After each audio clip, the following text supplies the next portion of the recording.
हमारे विशेष अतिथि कैलाश सत्यार्थी, श्रीमती संगीता बेनीवाल जी, chief secretary Narendra आर्य जी, कुलदीप रांका जी, doctor Samit Sharma ji, शासन सचिव सामाजिक न्याय व अधिकारिता, डॉक्टर नीरज पवन जी, सचिव श्रम व नियोजन विभाग महेश चंद्र शर्मा जी, आयुक्त राजीव शर्मा जी, एडीजी, और तमाम इस प्रोग्राम जुड़े हुए तमाम हमारे कलेक्टर साहबान, एसपीज, एनजीओ के तमाम पदाधिकारीगण और सदस्यगण, बाल कल्याण समिति, किशोर न्याय बोर्ड, श्रम विभाग के अधिकारीगण और जो भी प्रदेश में जुड़े हैं इस ओपन बीसी में, प्रिय भाई और बहन, मुझे खुशी है कि आज international year of elimination of child labour जो यूएन द्वारा घोषित किया गया है 2021 वर्ष को आज विश्व बाल श्रम दिवस है। इस मौके पर ये प्रोग्राम आयोजित किया गया और मेरे पूर्व वक्ताओं ने जिस रूप में अपने विचार प्रकट किए हैं, ये तो हम सब जानते हैं कि समस्या बहुत बड़ी है, चुनौती है बहुत बड़ी देश के सामने और प्रदेश के सामने। अगर देश में 3 करोड़ से अधिक लोग बाल श्रमिक हैं तो राजस्थान में 27 लाख का आंकड़ा बहुत बड़ा आंकड़ा है। और अभी हमारे साथियों ने कहा कि राजस्थान देश के 2-3 राज्यों में आता है जहाँ पर समस्या सबसे अधिक है। तो ये अपने आप में चुनौती हमारे सामने भी है और समय समय पर राज्य सरकार राजस्थान ने भी कई कदम उठाए हैं, कई कानून पास किए। अभी जिक्र किया मंत्री जी ने उसका, मैं उसमें आपको रिपीट नहीं करना चाहूँगा। निदेशालय बना दिया, बाल आयोग बना दिए, जिला स्तर तक नेटवर्क बन गया, जिला कलेक्टर कई कमेटियों की अध्यक्षता कर रहे हैं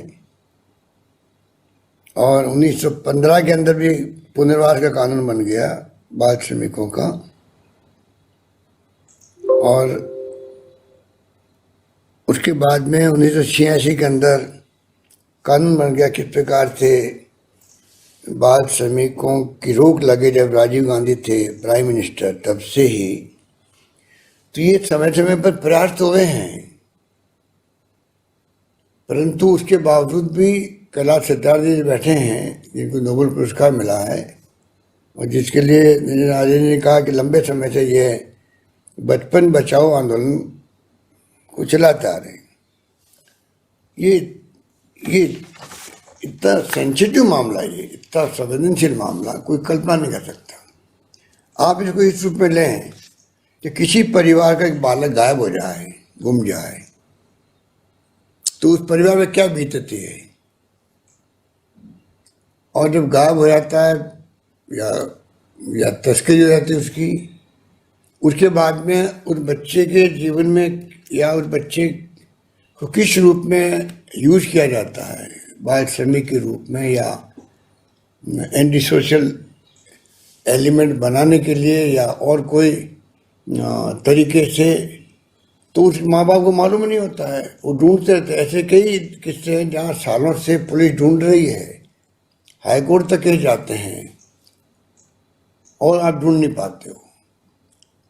तो ये इतना बड़ा सब्जेक्ट है कि इस पर जितनी रिसर्च करें उतना कम है, क्योंकि ये कोई संख्या बताने से या हम जो अभी कार्रवाइयाँ कर रहे हैं, मैं कैलाश सत्यार्थी जी पता नहीं वो क्या सोचते होंगे। मेरा मानना है कि ये हम कितने साल कोशिश करते आए हैं और अगले साल लो 50 साल काम कर लो उसके ऊपर, तब भी ये संख्या बढ़ती जाएगी, कम नहीं होगी, जब तक कि इसके मूल समस्या में नहीं जाएंगे हम लोग, जब तक हम ये नहीं सोचेंगे इसका हल क्या हो सकता है। और हल क्या हो सकता है, जो हालात है देश के जो हम लोग डेवलपिंग कंट्री कहलाते हैं, जहाँ पर हमको विकसित राष्ट्र है नहीं, तो जो मजबूरियाँ हैं, मजबूरियों को नहीं पहचानेंगे हम, उन मजबूरियों को दूर नहीं करेंगे, तब तक आप कैसे कल्पना कर सकते हैं कि ये बाल श्रमिक की समस्या पूरी तरह समाप्त हो जाए। बाल श्रम हो, चाहे बाल विवाह हो, चाहे बालकों के प्रति हिंसा हो, किस रूप में ये समस्या है हम सोच सकते हैं। बाल विवाह भी होना, क्या बचपन के अंदर गोद में लेके विवाह हो रहे हैं, और राजस्थान तो उसके अंदर बहुत अग्रणी है। तो ये सब समस्या एक दूसरे से जुड़ी हुई है।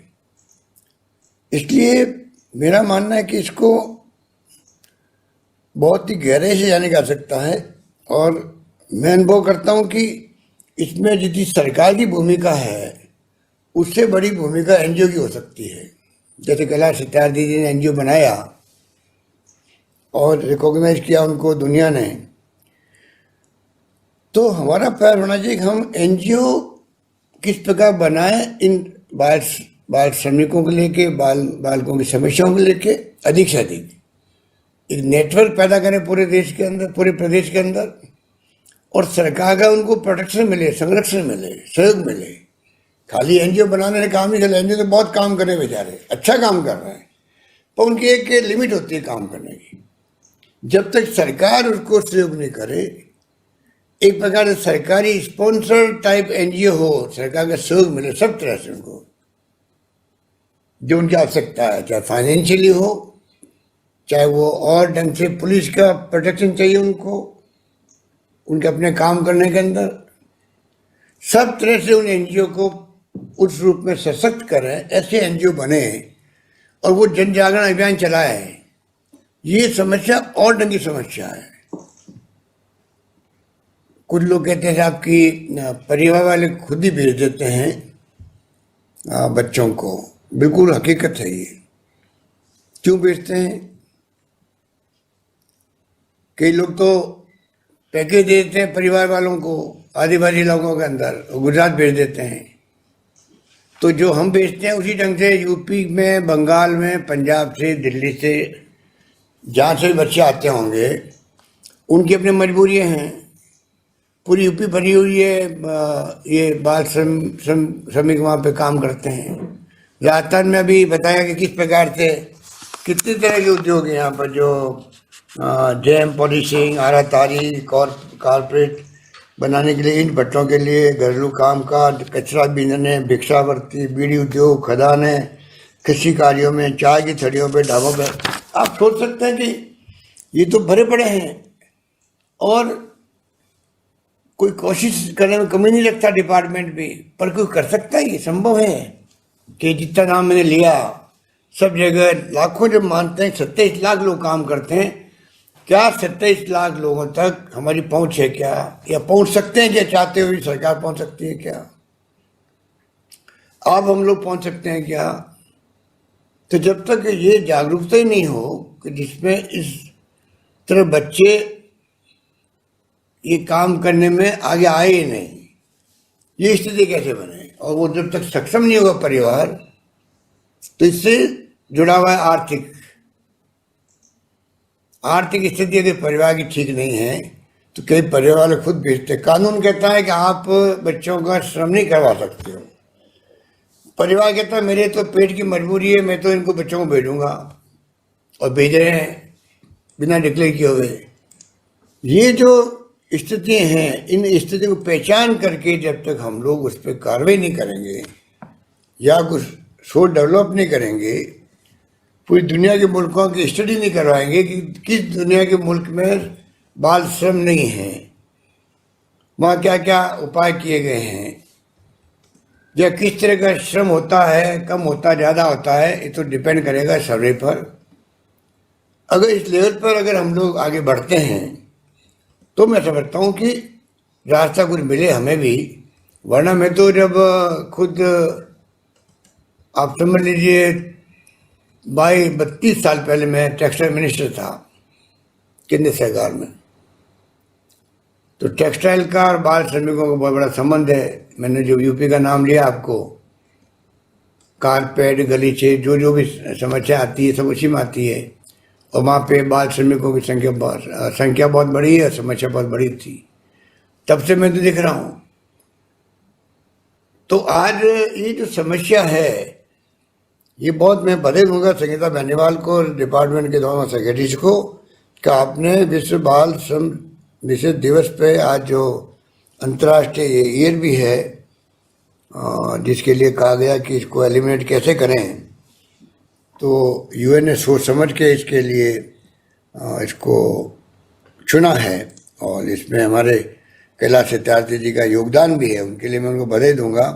हमें गर्व है कि वो उन्होंने कहा कि मैं राजस्थान में रहना पसंद किया मैंने कोविड के वक्त में।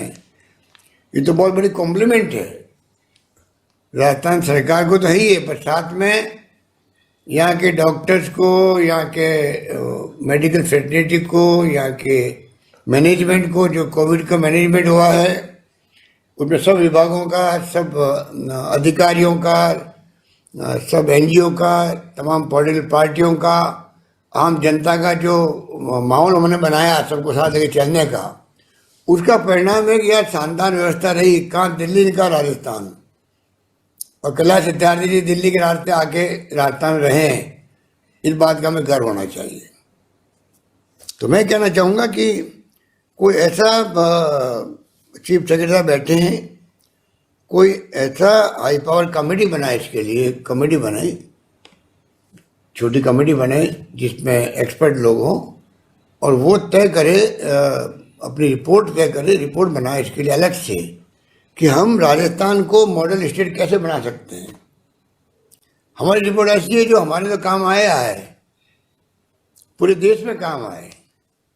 अगर हमारा एक बंदा यहाँ काम करता करता नोबेल पुरस्कार तक प्राप्त कर लिया कैलाश सत्यार्थी ने, तो हमारा फर्ज बनता है कि हम ऐसा काम करें देश के अंदर कि जो कैलाश सत्यार्थी जैसे आदमी हमारे बीच में व्यक्तित्व हैं, तो क्यों नहीं हम इसमें लीड लें, जिसमें दो बातें हो जाएगी। तुम 2-3 नंबर में आए हुए हैं देश के अंदर, वो स्टिग्मा है बहुत बड़ा।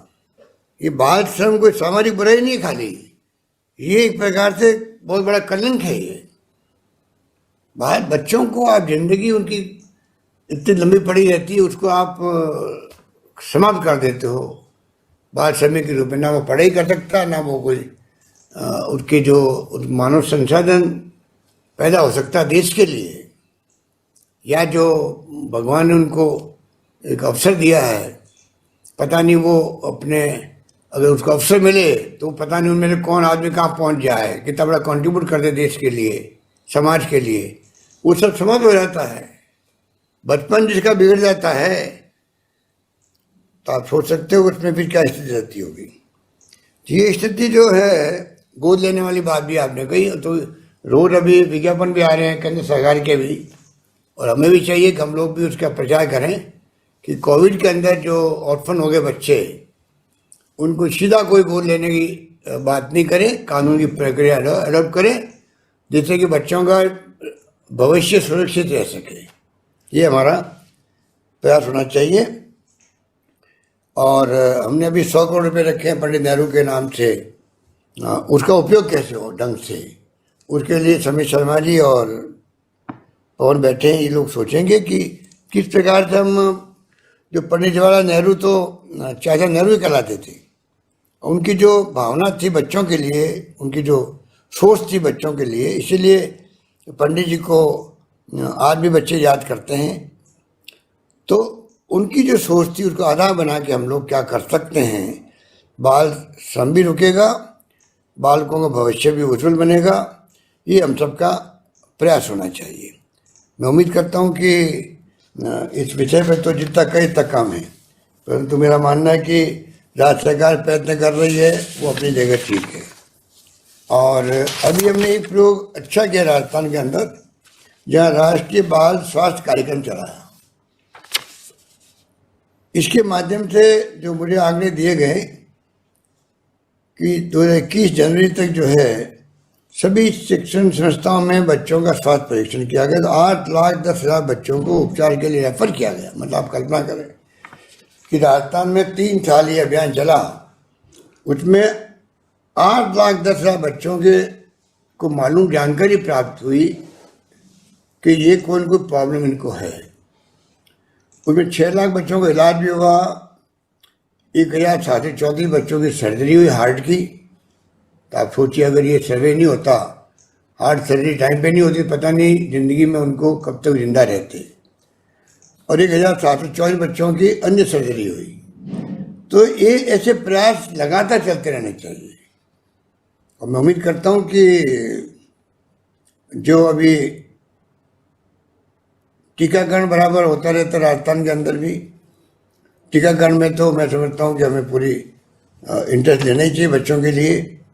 और जो जो अभियान बच्चों के लिए चल रहे हैं उसमें तो सरकार पीछे नहीं रहेगी। पर सवाल इस बात का आता है कि जब तक हम लोग समस्या के मूल में नहीं जाएंगे, उसके ऊपर कार्रवाई नहीं करेंगे, उसमें जो हमारे पास इतने साधन नहीं है, मान लीजिए, तो तरीका ये कि हम परिवारों में जागरूकता का अभियान चालू करें, किस प्रकार बच्चों को उनको रखना है, सरकार क्या मदद कर सकती है। ऐसे गरीब बच्चों के लिए हम कई योजना चला रहे हैं, जैसे पालनहार योजना है, 5 लाख बच्चे करीब उसमें मेरे ख्याल से जुड़े। 5 लाख बच्चे जोड़ना बड़ी बात है। तो इसी रूप में हमने जो ये अभियान चालू कर रखा है, कोई कोई योजना बनती जाए जिससे कि हर परिवार के पेरेंट्स में कॉन्फिडेंस रहे कि सरकार हमारे बच्चों का ख्याल रखने के लिए सक्षम भी है, उनकी इच्छा शक्ति भी है, योजना बना रही है और कमिटमेंट सरकार का है। ये अगर एहसास परिवार को होगा तो वो परिवार खुद तो कभी नहीं चाहेगा मेरा बच्चा कहीं जाए। बाकी बात रही है कि तस्करी की, या वो फिर पुलिस प्रशासन का काम है, वो अपना काम करेंगे। और हम लोग अभियान कितने चला लो बोले आप, जो बाहर के बच्चे आते हैं, लाखों बच्चे काम कर रहे हैं, यहाँ के बच्चे बाहर जाते हैं, अभियान तो चला के थोड़ा बहुत हम लोग कोशिश कर सकते हैं। जैसे संगीता जी ने अच्छा काम किया है, और ये गुजरात बच्चे गए दक्षिण से, तब भी अच्छा काम किया। तो छोटे मोटे प्रयास हम करते जाएंगे, जो हमारी सरकार हो, चाहे एनजीओ हो, चाहे हमारे बोर्ड कॉर्पोरेशन हो। परंतु ये काम इतना बड़ा है कि जब तक हम लोग इसके लिए नीतिगत फैसला नहीं करेंगे, तब तक ये काम जो है मैं नहीं समझता कि कभी भी पूरा होने वाला काम है। कुछ बच्चों को आप रिहेबिलिट करेंगे, कुछ बच्चों को आप छुड़ाएंगे। हम लोग संतुष्ट तो हो नहीं सकते उससे, क्योंकि जितना छुड़ाएंगे उससे डबल चले जाएंगे वापस उसके अंदर। ये प्रक्रिया जो है रुकनी चाहिए। इस पर मैं समझता हूँ चीफ सेक्रेटरी कोई कमेटी बना के इस पर काम करे। अभी जो कोविड की समस्या आई है, इसके लिए भी सरकार ने एक्सरसाइज करी है। और मैं चाहूँगा कि ये जो उसमें बाल हमने अनाथ बच्चों को लिया है, अनाथ बच्चों को किस प्रकार से अभी से ही कैसे उनको पैकेज मिले जिससे कि उनका भविष्य उज्जवल हो सके।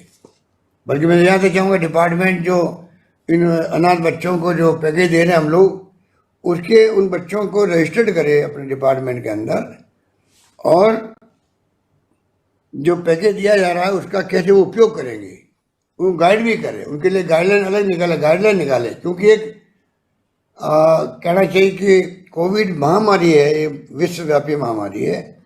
और इसमें ये कोविड, इस मौके पर ये भी कहना चाहूँगा आप सबको, आप खुद का ध्यान रखें, खुद के परिवार का ध्यान रखें और पब्लिक का ध्यान रखें। क्योंकि ये कोविड जो नया आया है B16172, जिसका नाम रखा है WHO ने डेल्टा, अभी 2 दिन पहले जानकारी मिली, बहुत ही ये खतरनाक तरीके घातक तो पहले महसूस हो ही रहा था हम लोगों को, जब ऑक्सीजन के लिए हाहाकार मचा पूरे देश के अंदर प्रदेश में।